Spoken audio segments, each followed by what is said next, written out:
And we are back. Welcome to my predictions for Premier League Game Week 24. This is going to be the first of 5 videos I'm going to be pre-recording today as I'm about to go on holiday for a week. So I'm not going to be able to do my usual day-to-day videos. So what I'm going to do is I'm going to pre-record this, my AFCON, my Asian Cup final videos. Those are going to be available on Saturday and Sunday. Then I've got my 2 Champions League prediction videos on Tuesday and Wednesday mornings. They're all going to be pre-recorded today, but they are all still going to be available at the usual times. So as always, make sure you're subscribed to the channel so you don't miss any of those predictions. But obviously bear in mind that when it comes to those Champions League videos on Tuesdays and Wednesday, I am not going to have the benefit of seeing the weekend results like I normally do. But I'm still going to get all of those videos out for you at the usual time. But obviously I will be away. I will then be back for the Europa League predictions video on Thursday. But as for today, it is all about Game Week 24 in the Premier League as the season starts to ramp up as we move towards the latter stages of the season, which is incredible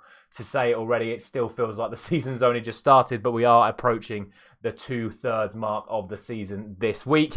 Without any further ado, though, let's get straight into it. A massive weekend ahead once again in the Premier League. Let's see what is going to happen. And we start off with the early kickoff this week on the Saturday lunchtime. It is Manchester City taking on Everton. And I mean, this is probably going to be one of the easier predictions. This is just wrong place, wrong time for Everton at the moment. Everton really not playing the best football at the moment. City really starting to ramp it up at the moment, getting wins left, right and centre, scoring a lot of goals. They've got Haaland back. They've got De Bruyne back. Everton really struggling for goals and any sort of form at the moment. They were able to, of course, get that last-minute draw against Tottenham last week, but that was at home. This is away. I just don't see it happening for Everton at all this weekend. I'm going to go for 3-0 to Manchester City. On to the first of several 3 o'clock kickoffs this weekend. This is the first time in a while we've had a lot of games at 3 o'clock, but we'll start off with Fulham taking on Bournemouth. Both sides on a really poor run of form at the moment, which is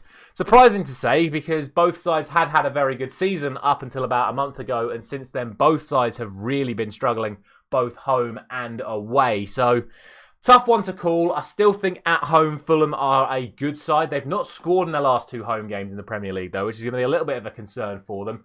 Bournemouth, of course, like I say, really struggled at home to Nottingham Forest last week. So tough to call. The loss of Philip Billing, I think, is a big loss for them, is that sort of presence in midfield, especially coming up against the likes of Paulinho for Fulham.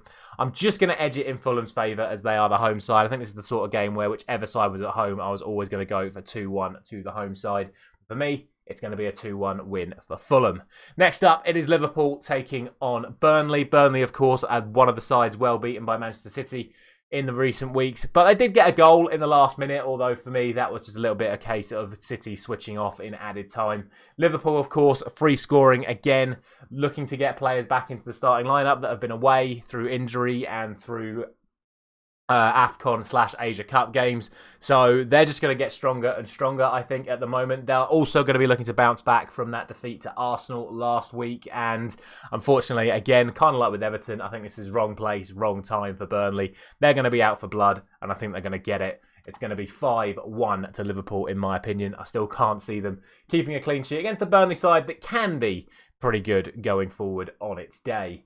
Next up, it's a massive game at the bottom of the table. It is Luton Town taking on Sheffield United. Luton Town playing some fantastic stuff at the moment and fully deserved of their position outside the relegation zone as things stand. Sheffield United also, in my opinion, fully deserving of their place in the relegation zone after some very poor performances and, of course, that 5-0 defeat at home to Aston Villa last time out. This has to be a win for Luton Town, in my opinion, both as a partial fan and as a casual. I just think Luton Town have to be winning this one, especially at home. I'm going to go for a 3-1 win to Luton. And, of course, bear in mind, Luton did win away at Sheffield United when these sides met earlier in the season due to those 2 own goals without a single shot on target. Next up, it is Tottenham taking on Brighton. And, of course, Tottenham, as we've just said, looking to bounce back from that draw against Everton. And I think Brighton is the right sort of team for Spurs. This is going to be such an open game. It's going to be an incredible watch if you are able to watch it. With Tottenham's high line and Brighton's free-flowing, open style of play, this is one of them games that really could be absolutely anything. So in before it's 0-0. But for me, there are going to be a lot of goals at both ends in this one. I can see it being a very, very good watch. I'm going to go for 4-2 to Spurs. I think Brighton defensively just aren't quite as good as Tottenham at the moment. And I think Tottenham just have that little bit extra quality going forward as well. Next up is Wolves and Brentford. And these two sides must be thinking, oh, must be sick of the sight of each other. They've already played each other 3 times in the last month. Once before Christmas in the league, then of course the FA Cup, 2 legs because it was a draw that went to a replay, that was then also a draw that went to extra time, with Wolves winning it in extra time. So Wolves have the mental advantage at the moment. It was also 4-1 away win to Wolves in the reverse fixture in the Premier League. So Brentford are definitely going to be looking to bounce back in this one. They do, though, have their midfield back, which is so key for them. The likes of Norgard and Jensen being available to them again in that midfield is such a big boost for Brentford. And like I said, even though Wolves do have the mental advantage in the fact that they won the league game and they won the FA Cup tie, Brentford did get 2 draws in that FA Cup tie. It was just Wolves won it in extra time. So this isn't going to be as simple as, Wolves just won 4-1 away at Chelsea. They're going to beat Brentford easily. I think this is going to be a tight game, and I'm going to go for a 2-1 win to Wolves. Finally, on Saturday, we have the evening game between Nottingham Forest and Newcastle. And Forest, of course, just got an away draw with Bournemouth, which I think is a good result for them off the back of some decent performances domestically as well. That's, again, like I said, the game against Arsenal. They, of course, won in the FA Cup as well. Newcastle are going to be looking to bounce back from the 4-4 draw at home to Luton. So you're looking at it from the perspective of Newcastle are still scoring goals, but Newcastle are shipping goals. Forest have been a lot better recently, but are still not quite getting the goals that they're going to need to stay up. I can never say his name properly. Awoniyi is back, so he's going to be looking to continue from where he left off at the start of the season. Like I say, it's a really tough one to call this. I don't really know right now, so I'm just going to go for a 2-2 draw. I think Newcastle are probably still going to be the favourites, but for me, I think Nottingham Forest are going to get something here. Be an interesting one to see. I'm going for a 2-2 draw. On to Sunday then, we start off with West Ham and Arsenal. West Ham are probably the biggest flip-flop team at the moment. You saw in David Moyes' interview after the Manchester United game, he thought they played better against Manchester United than they had in their 3 previous games. And their 3 previous games, they got draws, but Manchester United, they lost 3-0 to. So what that sort of tells you about West Ham at the moment is that they're just not quite getting it right. Whereas Arsenal, of course, big wins in recent matches, both numerically and then literally in terms of, or metaphorically, should I say, against Liverpool with that 3-1 victory. So for me, current form suggests Arsenal take this one. I'm going to go for 2-0 to the Gunners. The main event game this week sees Aston Villa taking on Manchester United in the big 4:30 match. And for me, I think you got to look at recent form and say that Aston Villa, at the moment, the 5-0 win against Sheffield United is the anomaly result. We spoke about it a few weeks ago before going into the Newcastle game, that Villa's form at the moment just is not very good. They're not winning games.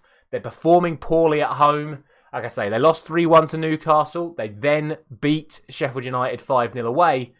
But then they lost 3-1 at home to Chelsea in the FA Cup, playing their full first team. So, like I say, I think you have to look at that form and say that actually the Sheffield United result is the anomaly, and I think it's just that Sheffield United aren't very good, more than Aston Villa suddenly turned their form around. On the flip side, Manchester United, since their injury crisis has sort of gone away, yes, Martinez is still going to be out for this one, but having Casemiro back, having Luke Shaw back has really brought an extra level of solidarity, an extra level of class ability to the footballing side, and the results have shown that over the last couple of weeks. So, obviously, as a Manchester United fan, that gives me a lot of confidence going into a game against a poorly performing Aston Villa side at the moment. So, I'm going to go 2-1 Man United.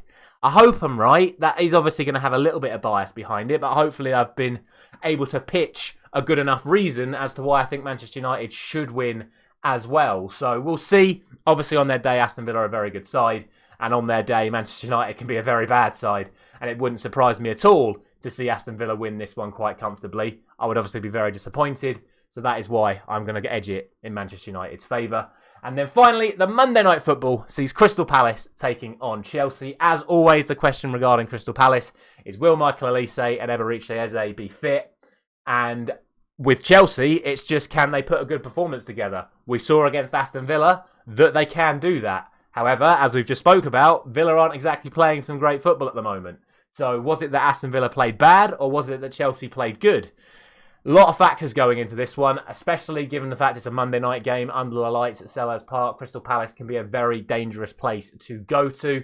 I still think, though, off the back of that performance against Aston Villa, Chelsea should go and win this one, because it does look like Eze and Elise are probably still going to be missing for Palace as well. I'm going to go for 3-1 to Chelsea. We'll see what's going to happen. It's going to be a very fascinating weekend's action in the Premier League. As I said, I won't be available to do my reactions video to Aston Villa against Manchester United, as I will be away on holiday. So I'm sorry if you're not going to be missing that one this week, but I'm still going to have all those other videos available for you over the coming days. And as always, let me know all your thoughts down in the comment section below ahead of this incredible Premier League weekend. Thank you very much for watching. As always, I will see you tomorrow for my Asian Cup final prediction.